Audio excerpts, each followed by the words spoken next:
percaya Allah yang kekal, yang oleh sabda kita kenal. Bapa pencipta alam semesta, yang mengasihi manusia. Aku percaya putra tunggalnya yang disalibkan di Golgota, yang dari kubur bangkit dan menang, naik ke surga dalam terang. Aku percaya pada Roh Kudus yang mendiami kita terus.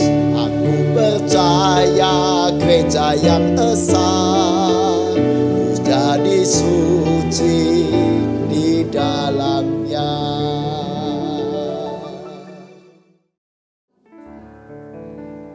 Shalom saudaraku, kita bertemu lagi dalam ibadah Innovative Generation pada hari ini. Saya berharap saudaraku saat ini berada dalam keadaan yang baik, keadaan yang sehat dan sukacita. Dan mari kita memulai ibadah kita pada hari ini dengan mengaku bahwa pertolongan kita adalah dalam nama Tuhan yang menjadikan langit dan bumi.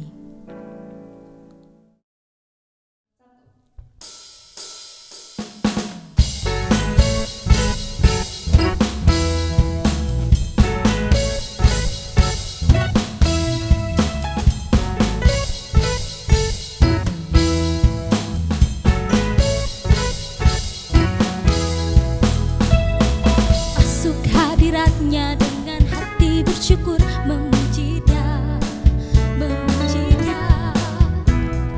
Masuk hadiratnya dengan hati bersyukur memuji Dia, memuji Dia. Beri puji dan hormat, tinggikan namanya. Yesus, nama segala nama.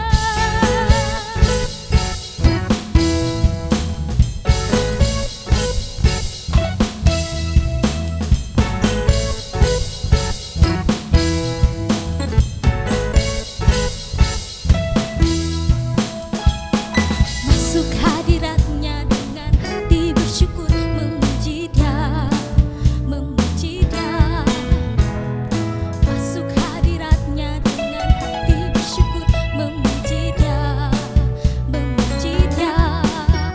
Beri puji dan hormat, tinggikan namanya.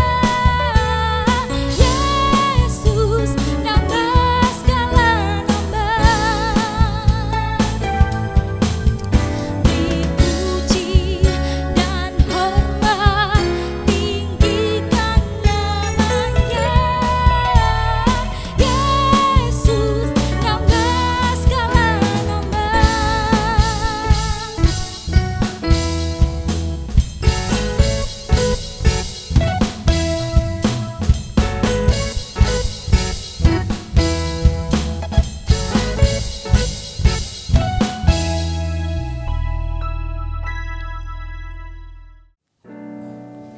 Mari kita datang ke hadirat Tuhan dengan sungguh-sungguh untuk mengaku dosa kita dan memohon pengampunan.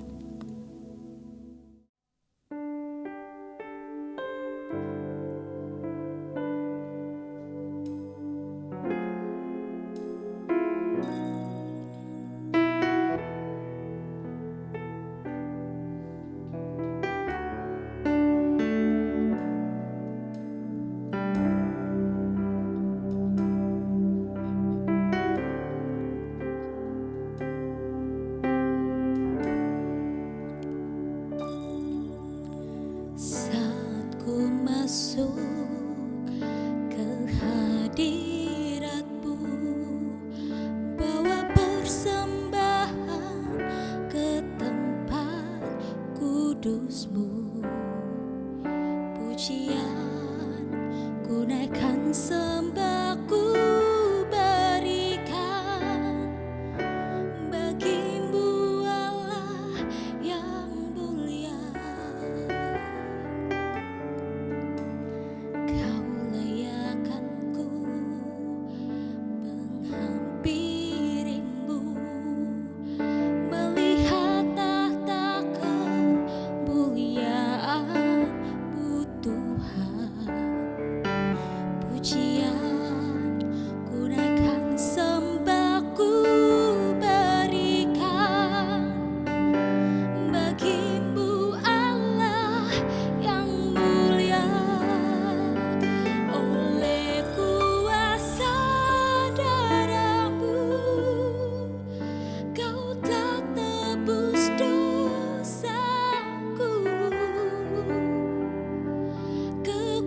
kekudusanmu melingkupiku,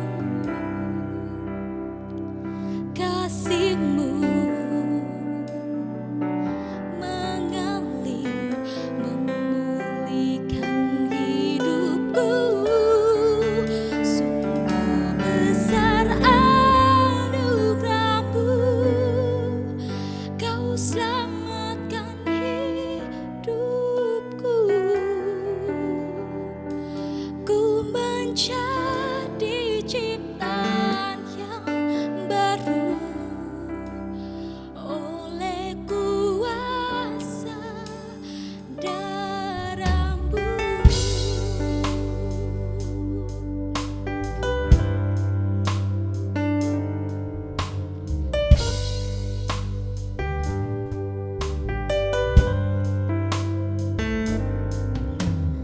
Kau layakkanku menghampirimu, melihat tata kemuliaan-Mu Tuhan.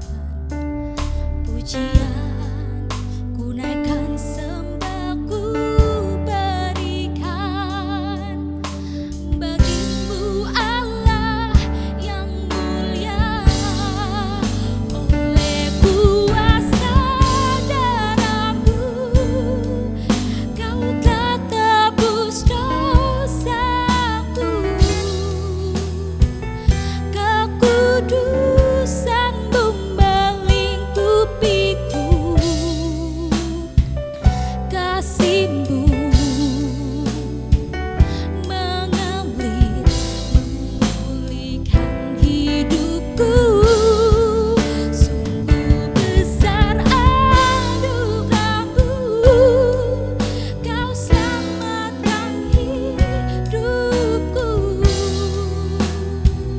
Ku menjadi ciptaan yang baru oleh kuasa darah-Mu.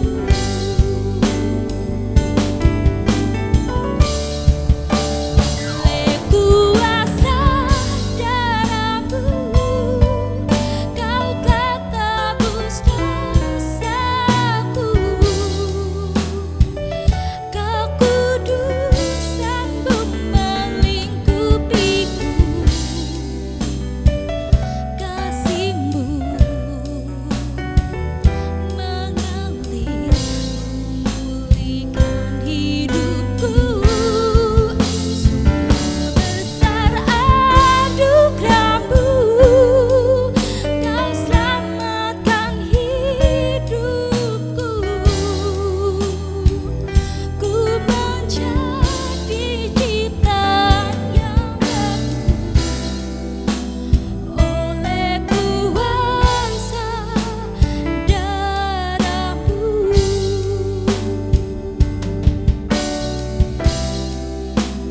Oleh kuasa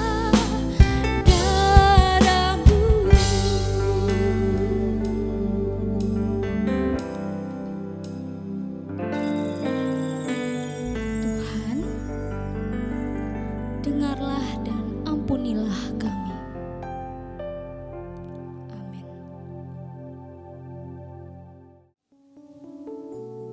Mari kita bersukacita menyambut berita anugerah sebagaimana yang tertulis dalam Kolose pasal 3 ayat 13. Sabarlah kamu seorang terhadap yang lain dan ampunilah seorang akan yang lain. Apabila yang seorang menaruh dendam terhadap yang lain, sama seperti Tuhan yang telah mengampuni kamu, kamu perbuat jugalah demikian.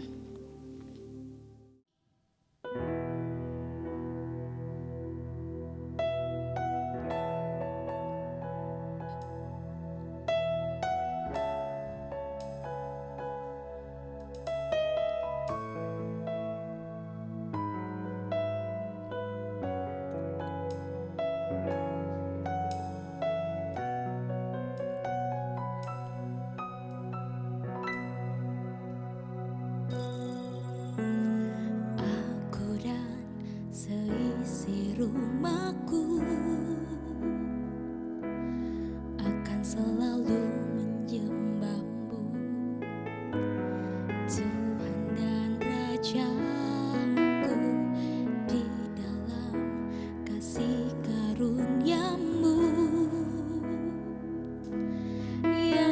saling melayani dan melayanimu. Bila Tuhan menjadi kepala rumah ini, maka berkat kehidupan tercurah selalu. Datanglah kerajaanmu, jadilah kehendakmu. Ku alami setiap waktu, keluargaku adalah sorgamu.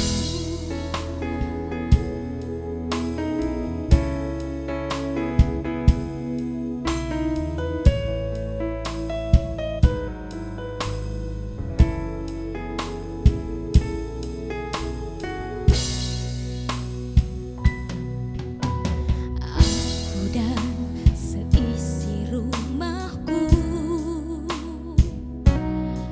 akan selalu menyembahmu, Tuhan dan Rajaku. Di dalam kasih karuniamu yang hidup saling melayani dan melayanimu.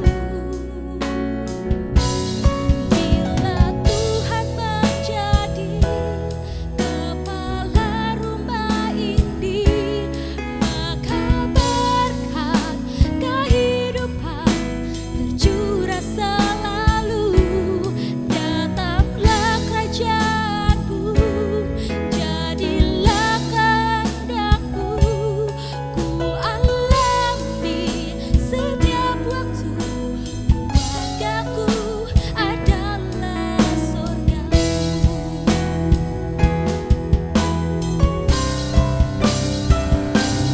Bila Tuhan menjadi kepala rumah ini, maka berkat kehidupan tercurah selalu. Datanglah kerajaanmu, jadilah kehendakmu. Ku alami setiap waktu, keluargaku adalah sorgamu. Ku alami setiap waktu, keluargaku adalah sorgaku. Ku alami setiap waktu, keluargaku adalah sorgaku.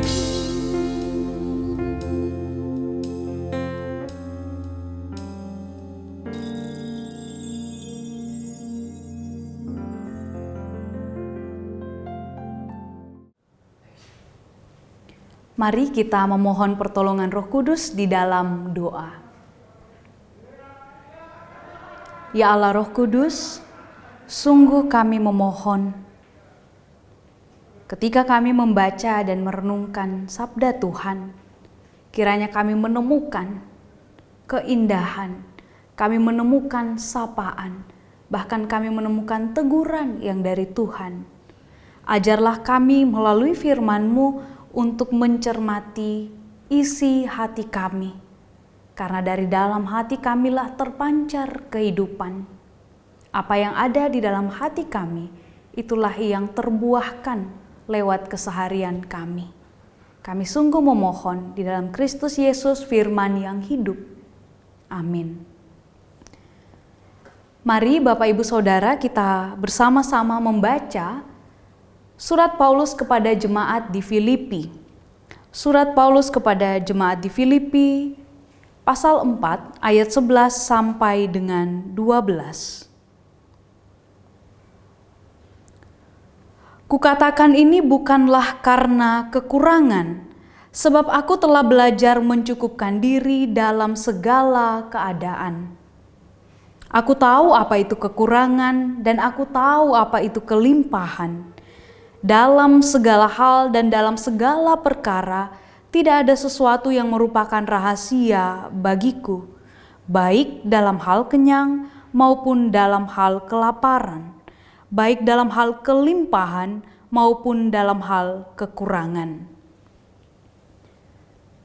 Bapak Ibu yang terkasih di dalam Tuhan kita Yesus Kristus, iri hati, apakah itu normal?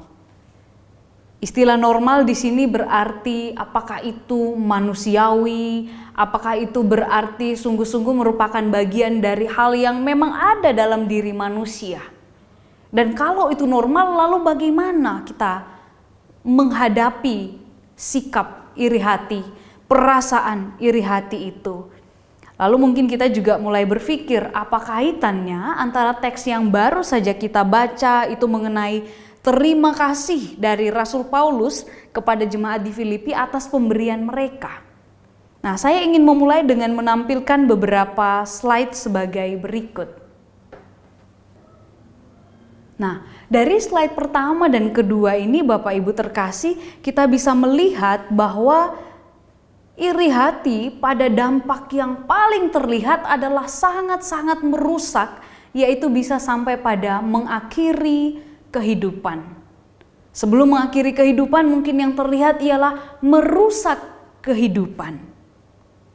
Nah, bagaimana dengan slide berikut ini? Slide ini menunjukkan bahwa bagaimana kita tahu bahwa bos mulai merasa terancam. Nah, mungkin selama ini kita berpikir iri hati itu pada orang-orang yang setara begitu ya, dalam arti jabatan, dalam relasi dan sebagainya. Tetapi mungkin nggak ya iri hati itu ada pada orang yang diberi jabatan lebih tinggi atau owner sebuah perusahaan, owner sebuah usaha pada mereka yang ada di bawahnya.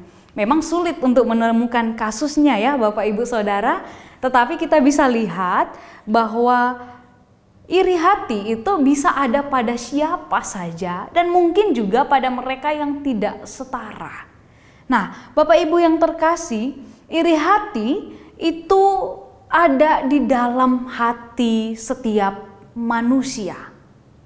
Dan karena ia ada di dalam hati, sifatnya sangat-sangat rahasia begitu ya. Bisa jadi ia perlu waktu untuk dicermati, lalu kita mungkin berani mengatakan, oh itu iri hati. Nggak bisa serta-merta, wah itu iri gitu ya. Jarang sekali. Sifatnya itu muncul pelan-pelan gitu ya, dalam ekspresi yang mungkin kita rasa, wah sederhana sekali. Nggak mungkin itu bagian dari ekspresi iri hati. Iri hati itu sendiri adalah, saya suka quotes ini ya, seni menghitung berkat Tuhan pada orang lain, bukan pada diri sendiri. Sekali lagi, seni menghitung berkat Tuhan pada orang lain, bukan pada diri sendiri. Dan ketika itu bicara soal iri hati, ada sekitar 4 sifat yang saya ingin bagikan. Sifat yang pertama ialah dia selalu bersifat kompetitif. Nah, mungkin di sini Bapak Ibu Saudara adalah punya pengalaman berlomba, berkompetisi begitu ya. Nah, bagaimana sih kalau dalam berkompetisi itu kita berharap jadi pemenang? Dan tentu saja ada aturan-aturan yang kemudian akan kita penuhi sehingga kita memenuhi kriteria pemenang. Tapi bagaimana kalau ini konteksnya adalah iri hati? Kriteria siapa menang, siapa tidak, itu yang ada justru adalah menyakiti orang per orang yang ada di dalam konteks perlombaan iri hati itu. Sifat iri hati yang berikut ialah menggerogoti dan merugikan orang yang iri hati, termasuk mereka yang dekat dengannya. Saya yakin gak ada di antara Bapak Ibu yang kemudian betah begitu ya mendengar pasangannya datang dengan cerita iri pada rekan kerjanya. Hari berikut datang lagi iri pada rekan kerja yang di sisi kirinya. Besok lagi terus datang, setiap pulang kerja kerjaannya adalah wah kok dia dapatnya segini. Mungkin sekali 2 kali kita akan berkata oh iya kita dengar cerita. Tetapi ketika itu merupakan cerita yang berulang, temanya sama soal iri hati, saya kira pasangan suami istri justru akan berkata, ada apa dengan pasanganku ini? Begitu juga kita ketika kita memiliki sahabat ya sebagai anak muda. Kita seringkali mendengar tagline positive vibes only. Nah, masuk gak ya ini kalau kita bicara soal iri hati, ceritanya terus datang. Kayaknya lama-lama kita berkata ini kok jadinya negative vibes only ya, bukan lagi positive vibes only. Nah, iri hati yang berikut ialah selalu membuat kita buta pada apa yang kita miliki. Saya dengan kacamata saya sekarang ini sangat-sangat terbantu begitu ya untuk melihat segala sesuatu dengan jernih. Maka saya juga tidak begitu leluasa walaupun silau begitu pengen memakai kacamata hitam. Kenapa? Karena saya nggak bisa melihat dengan jelas. Kecuali mungkin kacamata itu nanti dimodifikasi. Nah, atau saya memasang deh di sini ada lensa yang kemudian ketika sinar matahari yang cukup terang itu menyinari, maka kacamata saya otomatis menggelap. Itu untuk kacamata. Bayangkan kalau mata batin kita dipenuhi dengan iri hati. Bukankah kemudian kita akan sangat-sangat buta melihat apa yang baik pada kita, lalu kita berkata, "Wow, pada orang itu bagus sekali ya." Itulah iri hati, membuat kita buta pada apa yang kita miliki. Dan ironisnya, ini ciri keempat dari iri hati. Iri hati pada saat yang sama selalu mengakui keunggulan orang lain. Nah, coba cek dalam kehidupan kita Bapak Ibu. Sesederhana berkata, kok punya dia lebih bagus gitu ya. Atau kok punya aku nggak seperti dia. Nah, itu berarti pada saat yang sama kita sedang berkata yang sana itu lebih baik daripada yang di sini. Ironis sekali bukan Bapak Ibu? Bicara soal iri hati Bapak Ibu yang terkasih ya, sayangnya kita tidak bisa berhenti berkata bahwa iri hati itu dosa. Dia masuk pada 7 kelompok dosa mematikan. Gak bisa berhenti di situ Bapak Ibu. Kita tahu itu iya dosa, bahkan dia masuk pada hati kita sangat dalam, berselubung, tersembunyi di sana. Tetapi kayaknya kita perlu waktu sedikit untuk mencermati di mana iri hati itu bekerja, supaya energi kita tidak hanya berhenti pada mengatakan itu dosa, tetapi kita lihat pada bagian mana ia sangat berdampak. Slide di awal tadi menunjukkan bahwa iri hati itu antara rekan kerja, antara teman. Tetapi ada nggak itu di dalam relasi keluarga? Ada nggak itu di antara saudara bersaudara? Saya yakin Bapak Ibu segera mengangguk. Saya ingin teman-teman muda juga jujur menjawab ya, seandainya ini interaksi langsung begitu ya. Barangkali ada di antara kita yang berkata, iya ada. Nah, film Ngeri-Ngeri Sedap menceritakan seorang Sharma, seorang gadis di antara beberapa bersaudara yang saudaranya adalah laki-laki semua. Dan konteksnya ini memang pada suku Batak ya. Film ini begitu populer, mungkin Bapak Ibu sudah menontonnya, tetapi saya ingin fokus sedikit pada Sharma yang punya keinginan untuk menjadi chef, tetapi ya sudah jadi PNS saja, tinggal di rumah menemani orang tua, sedangkan abang dan adik-adiknya adalah laki-laki yang oke, silakan keluar. Ada mimpi yang perlu dipendam. Ada mimpi yang tadinya, oh ini cita-cita saya, tahan. Ini di film Ngeri-Ngeri Sedap. Bagaimana dalam kehidupan keseharian? Ada suatu waktu saya mempertanyakan kepada seorang pemudi dari latar belakang suku yang sama kebetulan. Saya tanya, apakah ada iri hati di dalam relasi kamu dan abang-abangmu? Oh ada Kak. Bersemangat sekali ya menjawabnya ya. Bersemangat ini bukan karena mau mengumbar-umbar masalah keluarga ya, tetapi saya tahu kami sudah cukup dekat begitu dan dia berkata, iya saya mau cerita, terbuka gitu. Dia bilang bahwa saya sudah punya SIM, tetapi setiap kali saya izin untuk memakai mobil di rumah, wah banyak hal yang harus dipertimbangkan oleh orang tua. Sedangkan abang saya pulang-pulang mobilnya habis nabrak pun, wah itu segera bawa ke bengkel gitu ya. Begitu juga ketika saya ingin memperkenalkan yang tersayang. Saya butuh waktu bertahun-tahun untuk berpikir ini udah boleh dibawa ke rumah belum ya.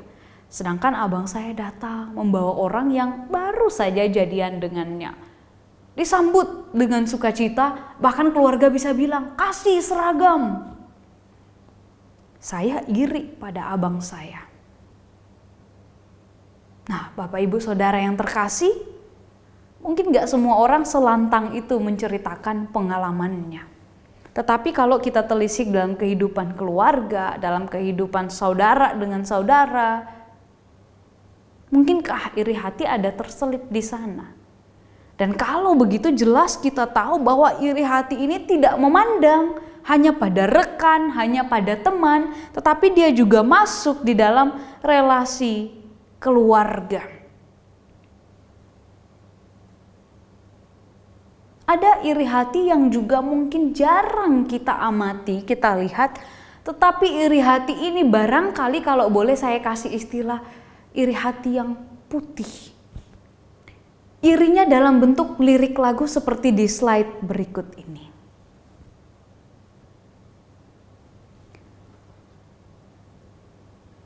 Lagu ini Bapak Ibu Saudara yang terkasih mengatakan pada refrennya, wajar bila saat ini ku iri pada kalian yang hidup bahagia berkat suasana indah dalam rumah.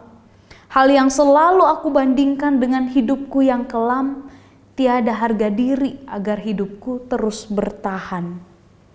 Lagu ini oleh seorang anak muda bisa kita lihat dari lirik yang paling awalnya menceritakan kehidupan keluarga yang tidak lagi utuh.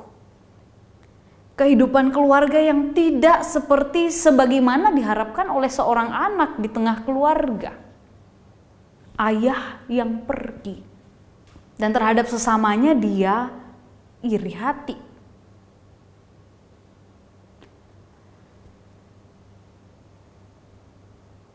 Jelas di sini iri hati itu sesuatu yang normal, bukan? Jelas di sini iri hati itu berarti ada di dalam setiap orang. Sekalipun di sisi lain kita percaya bahwa setiap orang diciptakan baik adanya, ya. Tetapi iri hati itu masuk pelan-pelan. Dan bukan hanya pada hal materi. Saya nggak punya jam seperti orang itu, saya nggak punya mobil seperti orang itu, saya nggak punya rumah seperti orang itu. Tetapi iri hati di sini bisa masuk pada apa yang sangat-sangat manusia butuhkan dan dia tidak berkesempatan memilikinya lagi seperti orang lain. Iri hati bisa masuk pada relasi. Iri hati bisa bicara pada soal ketiadaan cinta. Iri hati adalah yang normal. Tetapi kini saya datang untuk mengajak kita menyikapi iri hati ini dan berjuang untuk mengatasi yang normal, yang manusiawi itu supaya kita menjadi manusia yang sungguh-sungguh menjadi manusia yang indah di dalam segala lebih dan kurangnya. Kita tidak berhenti untuk mengatakan bahwa ya memang aku seperti ini.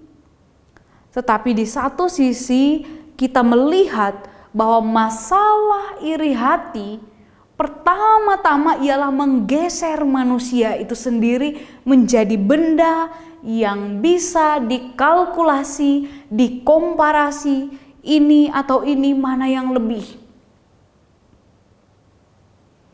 Manusia menjadi turun bukan kualitasnya. Sekarang mari kita berjuang untuk mengatasinya. Ada beberapa hal yang bisa kita ingat bersama di dalam kekristenan, di dalam hidup beriman kita sebagai penawar bagi iri hati itu. Yang pertama ialah kasih, agape. Kasih itu berarti keterarahan pada kebaikan orang lain. Maka kalau di sana ada kasih, barangkali formulanya bukan lagi bahwa aku mengasihi karena titik-titik, tetapi aku mengasihi karena memang di dalamku ini ada kasih yang terarah pada kebaikan orang lain. Bayangkan kalau hidup kita sibuk untuk mengasihi Bapak Ibu terkasih ya. Kayaknya gak ada waktu tuh untuk mengisi hal-hal lain. Bayangkan kalau kita sibuk terarah pada kebaikan orang lain. Kayaknya di sana hanya ada aku, Tuhan, dan sesama. Penawar yang berikutnya ialah syukur. Bisakah kita berkata bahwa kasih Tuhan tidak berkesudahan? Setiap hari rahmat-Nya adalah baru untuk saya dan saudara. Kalau kita bersyukur, setiap langkah hati kita, setiap keseharian kita jalani, terima kasih Tuhan, memang kecil ini secara hitungan matematis. Atau memang aku tidak punya cinta seperti yang dimiliki oleh orang di sekitarku. Tetapi syukur pada Allah, karena sekalipun kecil yang aku miliki, ini adalah sumber kekuatan. Syukur pada Allah. Dan yang terakhir ialah peduli. Bacaan kita dari Filipi pasal 4 ini selain bicara soal ucapan terima kasih Rasul Paulus atas pemberian jemaat, itu juga mau mengungkapkan kepada kita bahwa jemaat yang kepadanya Rasul Paulus berterima kasih ialah kumpulan orang-orang yang peduli. Di sana Rasul Paulus berkata, sekali lagi saya bacakan bagi kita, aku tahu apa itu kekurangan dan aku tahu apa itu kelimpahan. Dalam segala hal dan dalam segala perkara tidak ada sesuatu yang merupakan rahasia bagiku, baik dalam hal kenyang maupun dalam hal kelaparan, baik dalam hal kelimpahan maupun dalam hal kekurangan. Rasul Paulus yang berkata seperti ini adalah dia yang tersentuh oleh jalinan kebaikan demi kebaikan. Rasul Paulus yang tahu apa itu kenyang dan lapar, kelimpahan dan kekurangan, ialah dia yang sungguh-sungguh merasakan betapa jemaat di Filipi itu peduli kepadanya. Dan kalau peduli ialah penawar bagi iri hati, bagaimana Bapak Ibu Saudara? Sudahkah kita punya waktu untuk sungguh-sungguh melepas semua yang mengikat kita untuk mengulurkan tangan pada orang lain? Beberapa waktu yang lalu saya scroll media sosial, kemudian melihat di sana seorang bapak yang duduk menangis. Dari kejauhan tampak orang itu sangat sederhana. Ketika di zoom in, dia mengangkat buah. Dan buah yang di tangannya itu ialah buah melon. Ketika di shoot lebih lebar lagi, terlihat bahwa dia sedang duduk di antara genangan air, di antara tanaman-tanaman melonnya. Dia menangis begitu deras air matanya. Dalam tangisannya itu ada beberapa ucapan-ucapan yang terlihat sebagai sebuah ratapan. Tanpa tahu lebih banyak, saya membaca sepenggal saja dari catatan pada postingan di media sosial itu yang mengatakan bahwa dia menangisi tanaman melonnya yang mati dan akan gagal panen oleh karena hujan yang mengguyur semalaman dan menggenang pada tanamannya yang tinggal beberapa waktu lagi panen. Begitu sedih melihat itu Bapak Ibu terkasih. Seketika saya berpikir bagaimana ya bisa menolong orang itu ya. Memang di media sosial itu tidak ada tautan pada mana kita bisa ikut berpartisipasi. Tetapi saya langsung terpikir, itu yang jauh di sana. Mungkinkah lagi ada di sekitar saya orang-orang yang membutuhkan, tetapi padanya saya tidak terarah akan kebaikannya. Sekarang Bapak Ibu Saudara yang terkasih, mungkin kita nggak bisa menyentuh memberi bantuan pada Bapak yang menangis karena gagal panen. Mungkin ada anak sekolah yang harus dia biayai. Mungkin ada keluarga yang sangat menanti-nantikan panen dari yang sederhana itu. Tetapi saya yakin ada di sekitar kita orang-orang yang membutuhkan bentuk nyata, wujud nyata dari kepedulian kita. Sekarang Bapak Ibu Saudara yang terkasih, kasih, syukur, dan kepedulian adalah penawar bagi iri hati. Mari kita atasi yang normal itu dengan hal-hal yang juga manusiawi. Maka kiranya Tuhan menolong kita menjadi pribadi-pribadi yang penuh cinta, penuh syukur, penuh dengan kepedulian. Amin. Saat hening bagi kita.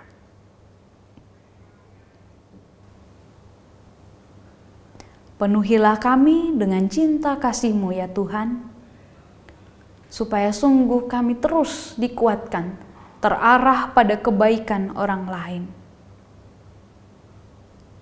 Kiranya juga Roh Kudus menolong kami, mengingatkan kami akan kasih pemeliharaan Tuhan, supaya tidak kurang syukur di dalam laku hidup kami.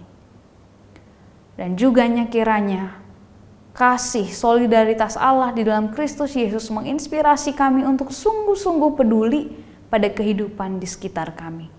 Baik kami sebagai warga negara Indonesia, baik kami sebagai warga gereja-Mu, dimanapun Tuhan menempatkan kami. Kiranya sama-sama kami sungguh-sungguh memperjuangkan kebaikan demi kebaikan. Tuhan Allah kami bersyukur untuk segala hal yang boleh terjadi di dalam keluarga, di dalam kehidupan pribadi kami. Maka sungguh kami berserah, pakailah kami di dalam hidup kami untuk menyatakan kasih kebaikan Tuhan. Gereja-Mu, GKI Gejayan, kiranya boleh menjadi juga rumah yang nyaman bagi setiap jiwa yang rindu mengenal Tuhan, yang juga rindu terlibat di dalam pekerjaan Tuhan untuk mendatangkan kebaikan. Ini kami Tuhan, di dalam Kristus Yesus kami berdoa. Amin. Mari Ibu, Bapak, Saudara terkasih, kita satu dalam doa. Mari kita berdoa. Kepadamu ya Tuhan kami mengucap syukur dan kami berdoa untuk persembahan yang kami boleh persembahkan kepada Tuhan. Kiranya Tuhan memberkati apa yang boleh kami persembahkan ini melalui materi yang walaupun tidak seberapa, namun kiranya Tuhan boleh memberkati dari persembahan kami ini. Berkati gereja-Mu ini ya Tuhan untuk dapat mengelola dengan penuh tanggung jawab dan penuh rasa syukur dengan segala keterbatasannya. Kiranya dengan ucapan syukur itu gereja-Mu ini boleh terus dapat mengelola dan juga mengupayakan yang terbaik bagi kemuliaan nama Tuhan. Berkati kami ya Tuhan, berkati anak-anak-Mu yang sudah mempersembahkan, anak-anak-Mu yang juga sudah dengan tulus hati dan juga dengan penuh rasa syukur untuk memberikan persembahan ini. Berkati juga mereka ya Tuhan yang saat ini juga penuh dengan pergumulannya. Biarlah melalui persembahan ini juga kami boleh belajar untuk terus berharap dan bersyukur pada Tuhan. Terima kasih ya Tuhan. Tuhan, saat ini kami bersatu hati untuk menaikkan doa syafaat kami. Kami teringat untuk saudara-saudara kami yang lemah tubuh, yang sedang tidak baik kondisi badan fisiknya. Kiranya Tuhan boleh memberkati mereka dengan kekuatan, dengan semangat, dengan kesembuhan.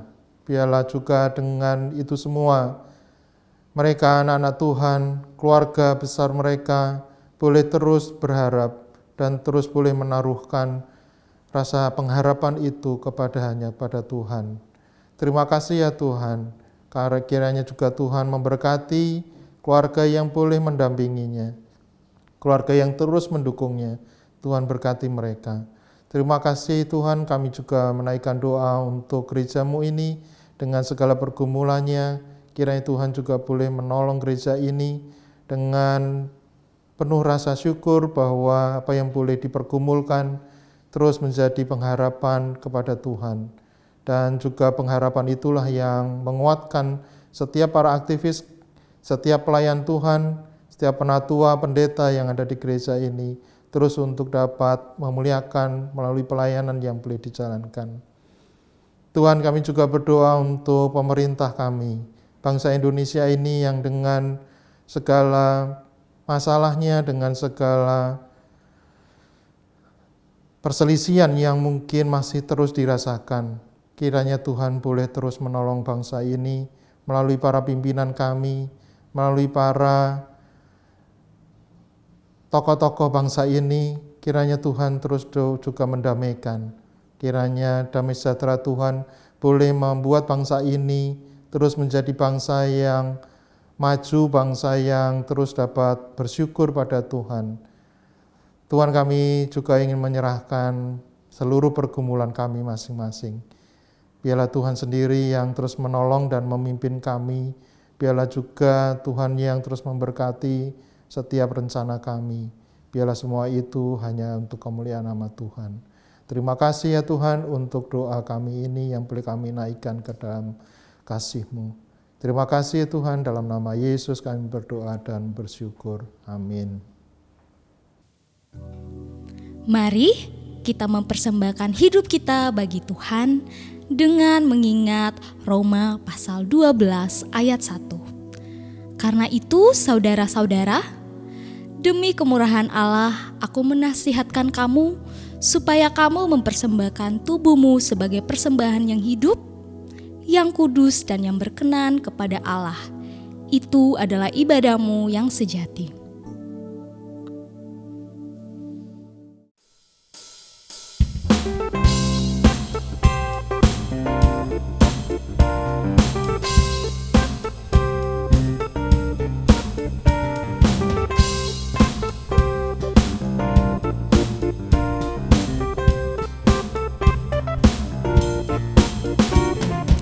Bukan karena upahmu dan bukan karena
Mari kita kembali dengan meyakini Tuhan Sang Cinta telah memberikan cintanya pada kita supaya kita boleh terarah pada kebaikan orang lain, tidak hanya pada diri kita sendiri, sehingga bukan lagi iri hati yang bertahta di sana, tetapi kasih, syukur, dan kepedulian.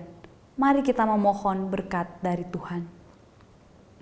Kasih karunia dan damai sejahtera Allah yang melampaui segala akal, kiranya memenuhi hati dan pikiran kita di dalam Kristus Yesus saat ini terus sampai selama-lamanya.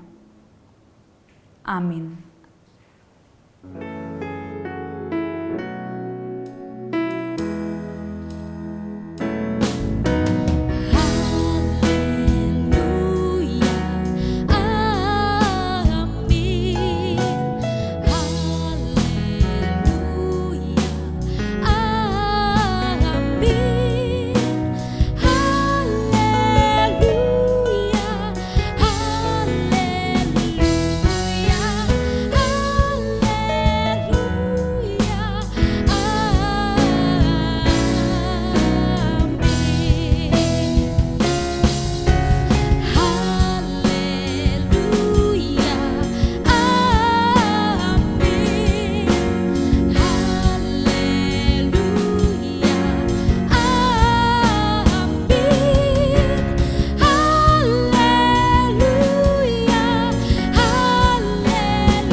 Selamat menjalani aktivitas dalam kehidupan masing-masing dan sampai jumpa dalam ibadah Innovative Generation minggu depan.